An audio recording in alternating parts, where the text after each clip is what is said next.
Ready to unlock tax-free growth for your savings? This video will guide you through opening a TFSA with Wealthsimple, step-by-step, in under 90 seconds. First, head over to the Wealthsimple website or download their app if you're new to Wealthsimple. You'll need to create an account. Click on the Sign Up button.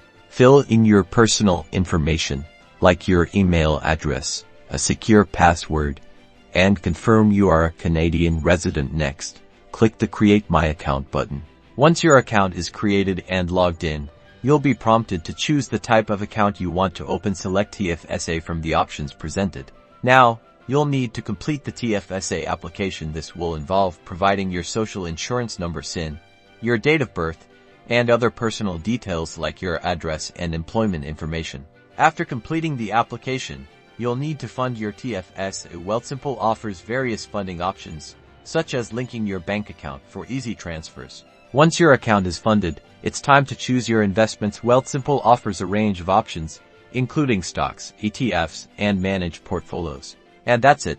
You've successfully opened a TFSA with Wealthsimple. Remember to stay within your contribution limits each year. Start maximizing your tax-free savings today.